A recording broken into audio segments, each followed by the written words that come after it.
Hello students, I am Sunirmal. You are with SS class. Let's start. We have started a new chapter, Aesop's Fables. And previously we have read a lot. Previously we have learned that Aesop was born in Africa, but we don't know in which place he was born. But we know that he was born 2600 years ago in Greece. And we also learn that he has a special ability of storytelling. He could make his story interesting, and he used to tell stories without offending his listeners by using animals as the characters of his stories. And we have also learned that the best story or the best fable of Aesop is the tortoise and the hare. And as we have previously promised that we will learn or we will hear the story in brief, in short actually. So at first let's learn the story. So all of you are aware of the story that there was a tortoise and there was a hare. A race was occurred between them. As we all know that the hare is very good at running, he's very swift, and he's very fast, whereas the tortoise it is very slow. So when the race was started, the hare ran so fast, and after going almost 70 or 80% of the entire track, he thought that the tortoise will not be able to win the race, so let take some rest. And on that moment he fell asleep. And what happened at last?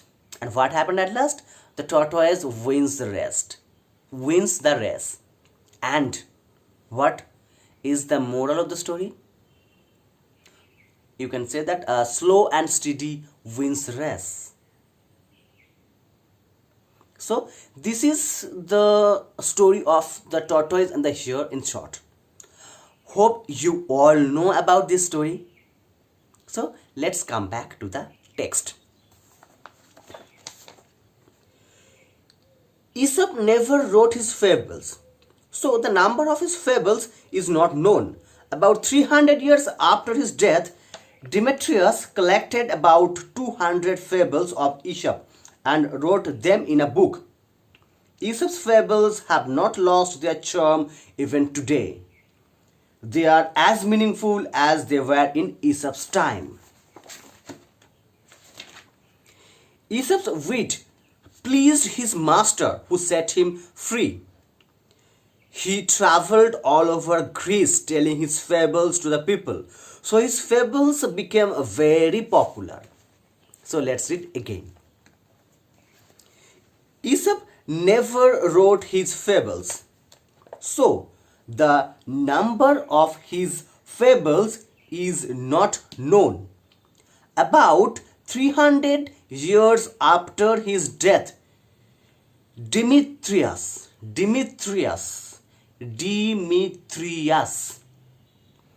collected about 200 fables of Aesop and wrote them in a book. Aesop's fables have not lost their charm even today. They are as meaningful as they were in Aesop's time. Aesop's wit pleased his master, who set him free. He traveled all over Greece telling his fables to the people. So the fables became very popular. So let's read again. Aesop never wrote his fables, so the number of his fables is not known. About 300 years after his death, Demetrius collected about 200 fables of Aesop and wrote them in a book. Aesop's fables have not lost their charm even today. They are as meaningful as they were in Aesop's time. Aesop's wit pleased his master, who set him free. He traveled all over Greece, telling his fables to the people. So his fables became popular. So from this portion we can see that it is not known to anyone how many fables has belonged to Aesop, or how many fables are there of Aesop. But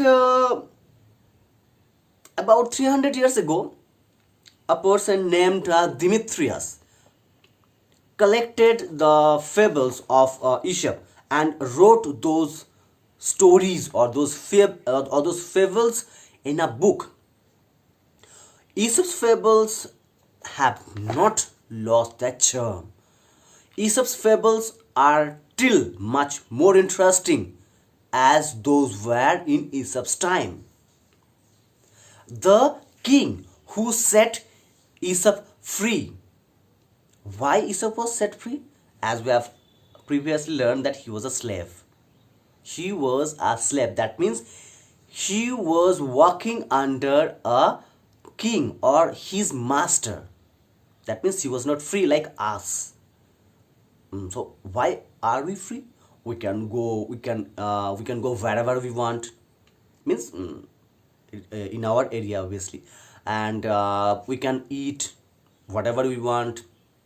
We can wear whatever we want according to our ability, capability, and such criteria. But Aesop don't has that much of freedom of doing so. He will live on the will of his master. He has to eat as his master will provide him. But it was Aesop's wit which pleased the master or the king, and he was set free. And as he was set free, he used to travel the Greece and tell his famous stories, his fables. Thus, his fables became very popular. So, in the entire story, we can see that Aesop was born in Africa about 2600 years ago. He was a slave, and he has a special ability of storytelling.